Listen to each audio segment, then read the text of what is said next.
in the moment with Greg, I didn't know who my person was, and so I was still saving. I still had a great relationship with Justin, which unfortunately people didn't get to see too much of, and with Blake. So I don't regret, holding that back. With him, the hometown went so well. Obviously, our dinner leading into fantasy suites went really well as well.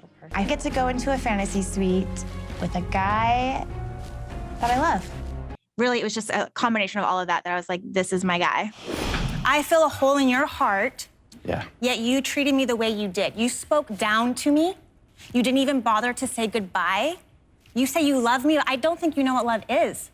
There wasn't a lot of mental preparation because I watched that episode before going on stage that same day. So you're kind of living in the heat of those emotions on things that I was surprised to see watching it back, So that's what After the Final Rose is for, is to kind of speak your final words to each other, because I hadn't seen him obviously since that breakup. And that's what we both did. And I think it's safe to say we're both ready to just shut that door and move forward. She fills in all the gaps, which is like the nurturing qualities, the motherly qualities, supportive. And it's just super exciting because when you think about how Aunt Lindsey kind of like attacked all of my answers. Let's say marriage gets hard. Like, how are you going to fix that? Katie and I have a thing going on here, and it's just promising ourselves that we'll do anything to make it right and keep it. Yeah, that's not how it works. I think she needs to speak it to us both at the same time. And, we can kind of explain how the last, most challenging really 3 months have been through living through FaceTime and when we're together, how we navigate those moments and going through watching everything back. And we've tackled things that would be very, very difficult for the average couple to tackle. And so now we have the time to spend together in person. We are super, super strong. I think Aunt Lindsey just needs to see us in person for her to really see it instead of me just verbalizing, because that didn't work very well. Going out to visit Katie, I have to quarantine for 14 days when I get back to Canada each time. So I lived a lot of the summer in a quarantine, right? Which then you're also just like caught up in everything online because you can't do a whole lot. So you're on your phone a lot, right? And so one thing was putting the phone away and just like focusing on our relationship and our FaceTimes. But aside from that, probably getting down to the final 5 guys where the relationships were very clearly serious. Up until that point, it was kind of whatever to watch back. But just realizing you're not the only guy there. When as much as you want to believe you are, you're not. And so naturally just the hometowns floor was more difficult to watch. Well, the hard part is we are citizens of different countries. So figuring out kind of what that means for us going forward. I know this week we're headed to Canada for a few days.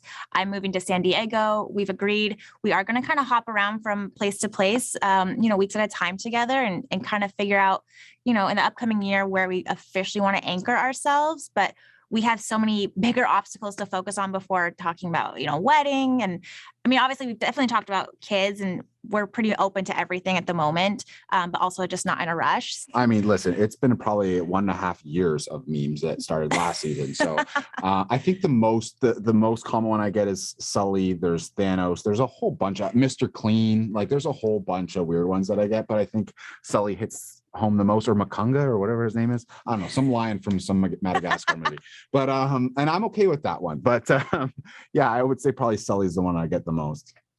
Yeah, I actually saw one where it showed both of us with our black boxes on our own previous season. And it says how it started. And it was Blake on, Claire and Tayshia's season, me on Matt's, and then how it ended. And it's our engagement. And it's like, people were rooting for us very early on. And I completely ignored it in the moment. But ironically, here we are. Well, even though he slid into my DMs, I left him on red essentially. So truthfully, this would have never happened had he not, come onto my season. So it's crazy how life works, and how it fully came together. People can say what they want about Paradise. The thing is, I was the Bachelorette. The only way we were going to meet is if he came on the Bachelorette. And ultimately, it did work out for us. I'm rooting for Andrew. I think he has so much to offer, and he truly is in a place where he is ready to find his wife. I think that's the most important part when selecting your bachelors, who's ready to not only fall in love, but find his number one. And I think not only would I support him, I think America would be rooting for him so hard. And I'm just eager to find out who it is. I'm Andrew has my vote is the short answer. Aside from Brennan, who I knew from Canada, Andrew was the other guy that I really hit it off with in the house. He's just got it all. He's very fun, but he has obviously, like I watched back, very serious sides to him where he's very caring and can be a great partner. And I saw that. So from what I know from a guy's perspective, what Katie knows from a girl's perspective, he really is a top quality bachelor. So I think he should be the one.